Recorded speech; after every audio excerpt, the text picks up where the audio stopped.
you find things out and you just get more questions.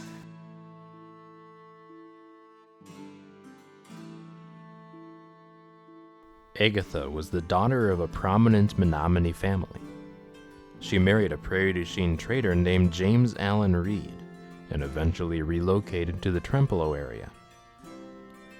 Following Agatha's death, Reed's family grew to include the widow and children of Portage-born Métis translator Amable Grignon. Agatha's sister married Portage Agency blacksmith assistant Antoine Courville, a Meskwaki Métis man. Greg Wolfe has been piecing together his ancestor Agatha's family story and connections. And I would often think about my mom's parents and think that sometimes they had a little bit of a look of Native American. Later on, I was able to talk to relatives, and that kind of story would come up a little bit, but you never really knew if it was true. It was just so casual. There wasn't really a way to find out. On my mom's side, we were told it was French. And so I would say I think I'm 50% German and 50% French, because that was just sort of the big picture. My great aunt was a nun, and she loved ancestry. And so she did it before the internet, and so she went to the courthouses and she got the copies and found the files and made them. And so she had this file, and it had Gilles is his name, Gilles, Lazon, and she had that much. And so that was sort of our little anecdote in the family. We thought, oh, that's the interesting thing, because it's so long ago, and it has to do with founding a city. And so that was on my, I always think about my mom's mother, and that would be on her maternal side, that the Lazons were. And then on the other side, it was Perkins. The Perkins line goes back to Agathe Farnham, who married James Reed after being abandoned by her first husband. The Reed household eventually included Agatha's children, as well as Amable Grignon's widow and children. One of these youths was Antoine Grignon. So Antoine lived in Trempeleau, and Antoine wrote this little book. It was a history that it was his recollections. He would tell stories, about what he remembered, kind of like telling your life story, but that's the way he would write, And he talked about his dad, who was a translator. And Antoine Grignon's mother, his mother was James Reed's third wife, and my relation went through the person who was James Reed's second wife, and then James Reed, of course, he had his first wife, and so I think Native American. His second wife was a Native American. His third wife was a Native American, and sometimes they married. If you were European, if you were French, or whatever you were, and you wanted to trade and be successful, you might want to trade with the Native American tribes, and there could be a half a dozen of them who you might want to trade with. And so knowing the language, knowing the dialects, having someone in your family who's Native American who would maybe know some dialects too, that helped you a whole bunch. And I think the Native Americans wanted to have those kind of relationships too. So like the Menominee tribe, which would be my relatives would be in that one, I think they were considered to be a tribe that had lived in Wisconsin for a long time. It's not like you have to talk about we own the land or anything. It's just because they were always there as far back as they could remember. And then if you go back from Agatha, one more generation, then you hit this group of people that I didn't know about at all. And I know I told you before I can't pronounce some of the names. And one is named Machitinu or something close to that. And that's where you find a connection. That's where I find a connection, or our family finds a connection to Washington, D.C. And she has a painting that's in the Smithsonian Institute of herself that a painter named George Catlin did. And George Catlin was in Washington, D.C., and he painted her portrait in 1831. Her father's name was, I believe, Iomita. And then her husband, I can't pronounce his name, but I think it Wounded Bear, and then her name in English, the English translation of that Native American word was like shoulder of wounded bear. And then her son was also there with them, and they all had gone down to Washington, D.C.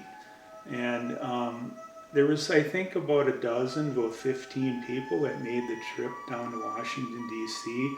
to sign a treaty in 1831 with the federal government. And I think it was like, it's either 6 million or 12 million acres of land that was Menominee tribe land. And the federal government wanted to acquire that. Of course, there were terms, and so some of the language, that was maybe drafted into that had to do with the right to hunt and gather berries and fish and things like that. And I think the Native Americans, they didn't really consider ownership of land as something like we do. Antoine Grignon's recollections of his young life in the Grignon and Reed families trace stories of river travel on the Mississippi, accounts which spur memories for Greg. Back in 1979, me and 4 friends from college, we thought we would try to canoe down the Mississippi River. We didn't know if we could do it or not. There wasn't any internet, of course, then, and there were no cell phones, and there was no GPS, so you just had to rely on maps, and even in the first few hundred miles, the maps were kind of sketchy. And so you didn't really know exactly where you were, how long it would take. But the total trip was like 2,200 miles, round numbers, from Lake Itasca in Minnesota down to New Orleans. I remember the planning that went into it was, I asked a friend, how far can you canoe in a day? He says, 20, 30 miles. And so then, we used that number. And then we went to the library to find out how many miles it was, and it came out that we could do it in the summer. That was the planning. And then we didn't have any canoes, and I never canoed in my life. But after a little while, you kind of figure everything out. And what's also interesting is it kind of gives you a thought process, I think, about maybe how people travel, because after 70 days, roughly, you start to think that way. Like, how far is it going to be to the next place? Some days you don't want to do it. Sometimes you have great weather, and sometimes you have bad weather, and you start to learn when the mosquitoes come out pretty good, and that then affects when you decide to look for a campsite, where you might look for one, and you think about where do I get food from, and things that are kind of basic. And then when you're all done, after more than 2 months, and you come home and you open your closet and you look around and you think, I didn't have any of this stuff with me. I just had a little bit of stuff. And I am just as I had just as good a time this summer, I think, as I could have had if I had all of the things that I have in my home or in my room, It's like not like an immersion, in what it would be like if you were Native American in the 1700s, because there's a whole bunch of different things. But it did make you think about how to get around. Sometimes you would have to portage something, that you thought maybe you were going to be able to get through on the water.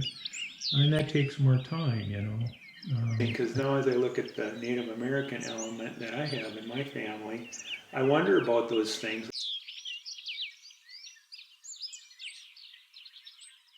I'd been up to Quebec, to trace my roots through some of my branches of the family too, and that was really interesting. And I wanted to be able to walk in the footsteps, if you will, of Gilles Lazan. Then the weirdest thing was then I realized that on the Gilles Lazan side, which